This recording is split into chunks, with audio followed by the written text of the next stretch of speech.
Subscribe करें और bell दबाएं ताकि कोई खबर रह न जाए।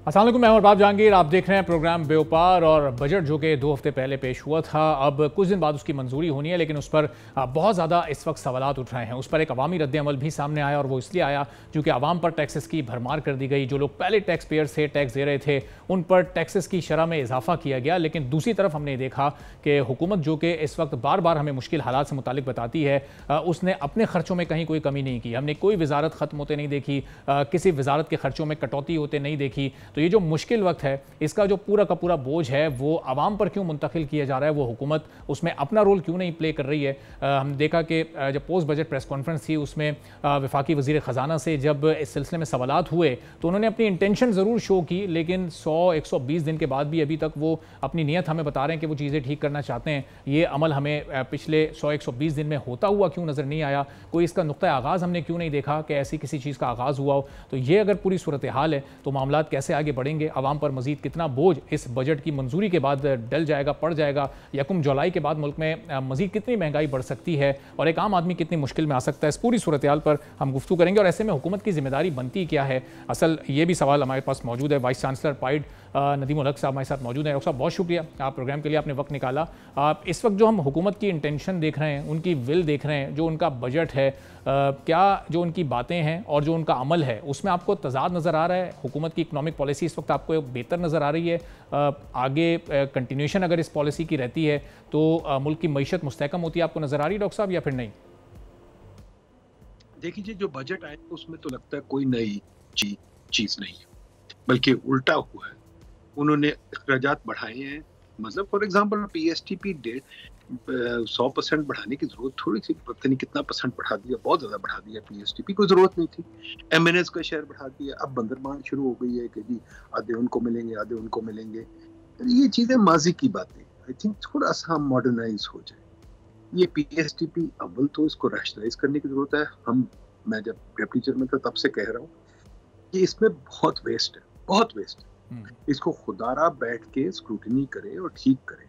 जब पार्लियामेंट बैठता है, पार्लियामेंट्री कमेटी बैठती है, जो पीछे रिसेंटली में एक मीटिंग पे गया था, साल में 2 साल में एक दफा हो जाती है मीटिंग, उसमें एमएनए आते हैं और वो कहते हैं मेरे बजट का क्या बना। वो एक दफा प्लानिंग की बात नहीं करते, ना पीएसटीपी की बात करते। पीएसटीपी एक लोकल गवर्नमेंट बन चुका है। ठीक है डॉक्टर नदीम साहब, 1 जुलाई के बाद इस वक्त आप क्या मंजरनामा देख रहे हैं? क्या फोरकास्ट है आपकी? ये महंगाई का बोझ, इन्फ्लेशन, ये टैक्सेस की भरमार, उसके बाद एक आम आदमी का क्या हाल होगा? देखिए जी, आम आदमी का तो मैं नहीं कह सकता, क्योंकि मेरा तो ख्याल है, मुझे तो लगता है आम आदमी को कोई असर नहीं हो रहा। आम आदमी बिल्कुल ठीक है, बाजार भरे हुए हैं, खाना चल रहा है। मैं नॉर्दर्न एरिया में गया था, वहाँ भी बड़े अच्छे लोग खाना खा रहे थे। सफेद पोशी चल रही है, कोई ऐसी बुरी हालत। हाँ, ये जरूर है कि बहुत बेहतर हालात हो सकते हैं अगर हुकूमत संभल जाए, पर हुकूमत संभलने का नाम ही नहीं लेती। बिकॉज हुकूमत जो ये बजट है, बजट तो मेरा ख्याल है बगैर सोचे समझे बनाया गया, जल्दी में बनाया गया, कोई डायरेक्शन नहीं है, सिर्फ अखराजात बढ़ रहे हैं। और टैक्स तो बेवकूफ़ों वाले टैक्स है, मुझे समझ ही नहीं आती इनको कैसे इनका अंदाजा लगाया जाए। कब किसी पे कुछ लग रहा है, किसी पे कुछ लग रहा है। एक सिंपल टैक्स पॉलिसी हमने बनाई है, हमारी कमीशन बैठी है, हमने पूरी टैक्स पॉलिसी बनाई है जो सिंप्लीफाई करेगी और चलेगी। और दूसरी बात जो SIFC साल से कर रही है, अभी तक नहीं हुआ। डीरेगुलेशन चाहिए, मतलब ये पूछ गिछ और ये परमिशंस का निज़ाम, इसको ख़त्म करें, लोगों को काम करने दे, वो काम नहीं करने देना। कभी NOC चाहिए, कभी एफिडेविट चाहिए, कभी ये चाहिए। हम फाइल का पेट भर भर के जिंदा रहते हैं। हम ये नहीं करते कि कारोबार करें, फाइल का पेट बंद करें। तीसरी चीज़, स्टॉक मार्केट हमारी जो है फल फूल तो रही है बिकॉज हुकूमत उसमें पैसे डालती है, पर हमारे पास पुरानी कंपनी है, पुरानी गंदी कंपनी, कोई नई कंपनी आए, कोई जान पड़े, कोई कंपनी हमारी बड़ी ग्रो भी करे। हमारी कंपनी सारी $1 बिलियन की है, छोटी कंपनी है जिनका कोई फायदा नहीं है। हुकूमत अगर प्राइवेटाइज करती है स्टॉक मार्केट के थ्रू, क्यों नहीं करती? क्यों करती है privatise privately of the floor? Stock market पे करे ताकि स्टॉक मार्केट भी बड़े फूले। और फिर जो हमारी इन्वेस्टमेंट रेजीम है, हमारी इन्वेस्टमेंट 12% GDP है। मुझे टैक्स GDP रेशियो से ज़्यादा फिक्र इसका है कि हमारी इन्वेस्टमेंट क्यों नहीं बढ़ती। हमारी इन्वेस्टमेंट 30% GDP हो तो फिर हमें सेलिब्रेट करना चाहिए, उससे पहले हमें सेलिब्रेट नहीं करना चाहिए। चौथी चीज़, हम जो भीख मांगते फिरते दुनिया में, इन्वेस्टर फॉरेन इन्वेस्टर है, फॉरेन भाई अगर डोमेस्टिक इन्वेस्टर नहीं इन्वेस्ट कर रहा तो फॉरेन इन्वेस्टर कैसे? तो डोमेस्टिक इन्वेस्टर को लगाएं कि वो काम करे, वो फाइल का पेड करना बंद करे, वो सरकारी दफ्तरों में फिरना बंद करे, बल्कि रूल लगा दे कि अगर इन्वेस्टर सरकारी दफ्तर में जा रहा है तो इसका मतलब है इन्वेस्टमेंट नहीं हो रही। हम इससे मेजर करें कि सरकारी दफ्तर जो हैं वो सरकारी अफसर को जाना है तो वो जाए इन्वेस्टर के, बल्कि जाए ही ना, सब काम इलेक्ट्रॉनिकली। अगर ये हम काम कर सकते तो तरक्की होगी, वरना नहीं होगी। ठीक है, तो डॉक्टर साहब अब ये भी बताइएगा कि ये इस वक्त हुकूमत को ज़रूरत किस बात की थी? ऑप्टिक्स की हद तक कम से कम ये अपने खर्चों में कटौती करती और एक मैसेज देती पूरे मुल्क के आवाम को कि देखें हम आगे इकोनॉमी को बेहतर करने में संजीदा हैं, या फिर इन लॉन्ग टर्म पॉलिसीज़ पर काम करे, जो कि अभी आपको फ़िलहाल तो उनकी वो इंटेंशन है वो राइट ट्रैक नज़र नहीं आ रहा है। अभी फौरी तौर पर ये जो पिछले 4 माह गुजरे हैं, ये जो मौका मिला हुकूमत को, इसमें स्टेप्स क्या क्या लेने चाहिए थे जो मिस कर गए? मेरा ख्याल सबसे इंपॉर्टेंट चीज़ थी पीएसटीपी को साफ कर लेते। पीएसटीपी को खुदा के वास्ते लोकल गवर्नमेंट का निज़ाम ना बनाए, लोकल गवर्नमेंट लेके आए और नल के नाली से एमएनए को निकाले, और एमएनए के पास बाय लॉ कोई बजट नहीं जाना चाहिए। ये जो बना दिया है कि एमएनए पैसे खर्चेगा लोकल काउंसलर की तरह, ये डेमोक्रेसी के खिलाफ बात है, इसको खत्म करना चाहिए। नंबर 2, अब बिल्कुल ठीक करें, चंद एक डिपार्टमेंट बंद होने चाहिए और एक लॉ होनी चाहिए कि नई अथॉरिटी नई डिपार्टमेंट कोई नहीं बन सकता। अभी एक क्लाइमेट चेंज अथॉरिटी बना दी है, कोई और अथॉरिटी बना दी है। एक तो हुकूमत के पास ये अथॉरिटी होनी नहीं चाहिए कि वो कोई अथॉरिटी बना सके। अमेरिकन पार्लियामेंट में अमेरिकन गवर्नमेंट, अमेरिकन प्रेसिडेंट कोई चीज़ नहीं बना सकता कांग्रेस से इजाज़त लेके, क्योंकि बजट लगता है। हमारा पार्लियामेंट सोया हुआ है, वो तो खैर वहाँ बजट होता ही नहीं, क्योंकि 14th अमेंडमेंट के बाद अब आपके पास कोई है ही नहीं क्या कहते हैं तरीका के पार्टी के खिलाफ आप वोट करें, तो बजट तो एक वैसे ही डिस्कशन भी नहीं होती, डिबेट भी नहीं होती। कल मैं सुन रहा था किसी ने बजट में बात नहीं की, सारी पॉलिटिकल तकरीरें थी, चीखें थी, चीखो पुकार था, क्योंकि अगर बरतानिया अमेरिकन पार्लियामेंट देखिए चीखो पुकार नहीं करते, आराम से बैठ के तकरीर करते हैं, मौजू पे बात करते हैं। हमारे यहाँ तो ये होता नहीं। अब ये है कि ये अथॉरिटीज क्यों बनती है? नया पाकिस्तान अथॉरिटी 5 अभी तक मौजूद है। वो देखें आप, क्या कहते हैं, BOI 5 मौजूद है। BOI ने आज तक इन्वेस्टमेंट तो बढ़ी नहीं, इन्वेस्टमेंट तो हमारी वहीं की वहीं है, तो BOI को बंद कर दें भाई। ट्रेड डेवलपमेंट अथॉरिटी, हमारी एक्सपोर्ट बढ़ती नहीं, तो ट्रेड डेवलपमेंट अथॉरिटी क्या कर रही है? सारी दुनिया में चक्कर लगाते फिरते हैं, सैरें करते फिरते हैं, पर इन्वेस्टमेंट बढ़ती नहीं, एक्सपोर्ट बढ़ती नहीं। तो हमें कुछ थोड़ा सा टफ लव जिसको कहते हैं ना, वो भी होना चाहिए। सरकारी दफ्तर भरे हुए लोगों से जो काम ही नहीं करते। आप चले हर दफ्तर में 4-4, 5-5, 10-10 चपरासी हैं, एडमिनिस्ट्रेशन में 1000 बंदे बैठे हुए हैं, काम क्या हो रहा है कोई समझ नहीं आती। वो फाइल का पेट ही भरते रहते हैं, फाइल ही बढ़ती रहती है, और फाइल जो है मुझे समझ नहीं आती, इतनी बात हुई है, आजकल इलेक्ट्रॉनिक क्यों नहीं होती? 20 साल से लोग इंटरनेट, बल्कि 30 साल से लोग इंटरनेट इस्तेमाल कर रहे हैं, आईपैड्स आ गए, पता नहीं क्या टैबलेट्स आ गई हैं, सेलफोन आ गए, अब तो सब काम सेलफोन पे हो सकता है।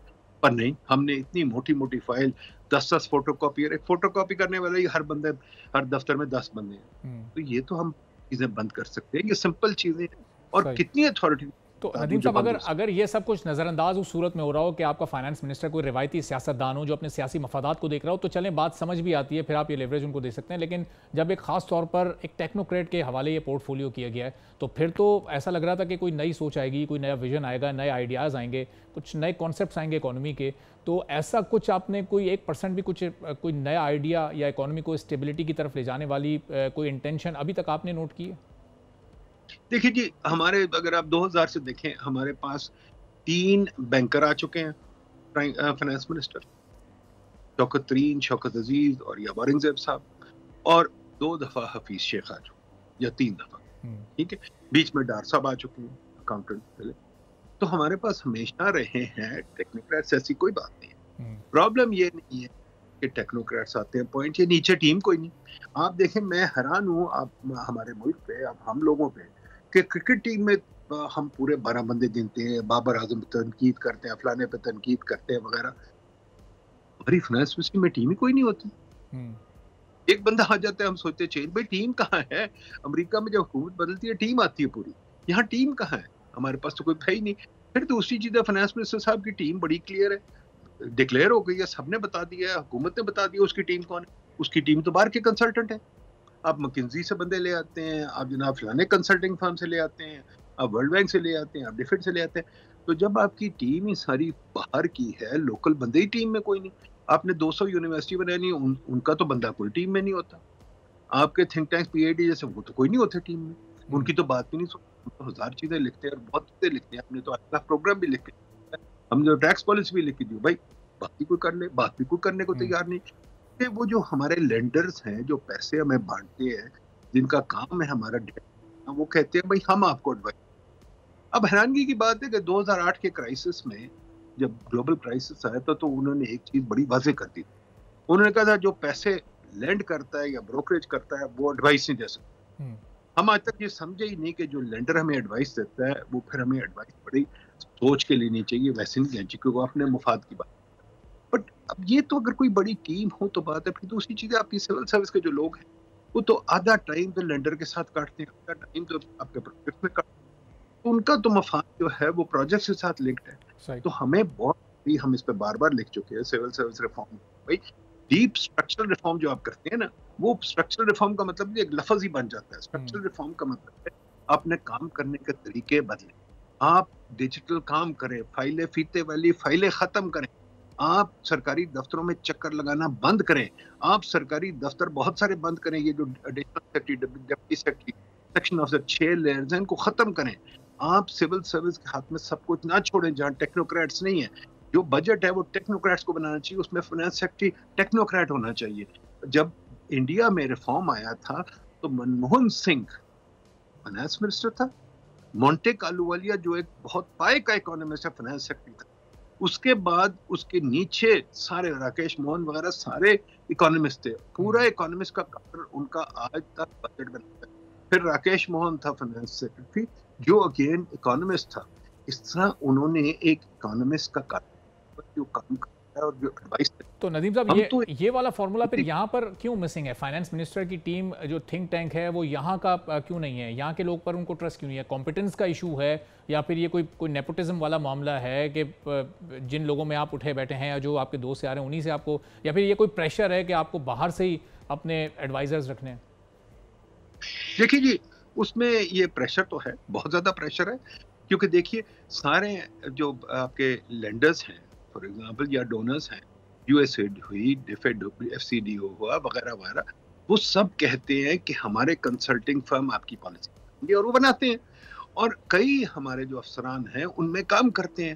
وہ تو سٹینڈرڈ ہے ہمارے افسران کا کہ وہ وہاں کام کرتے ہیں. دوسری یہ چیز ہے کہ ہم نے تو ہر ادارے میں سیکرٹری کو پرنسپل اکاؤنٹنگ آفیسر لگایا. وہ نہ صرف اپنا ادارہ رن کرتا ہے, وہ پوری 7 اینسلری باڈیز کو بھی رن کرتا ہے.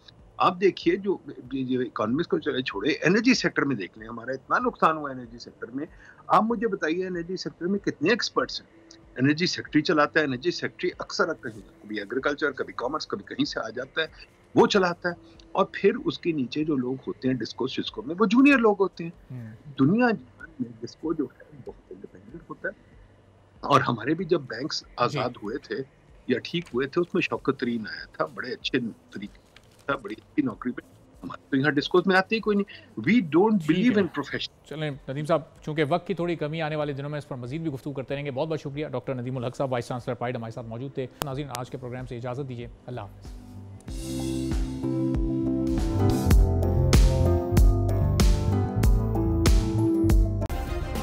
سبسکرائب کریں اور بیل دبائیں تاکہ کوئی خبر رہ نہ جائے.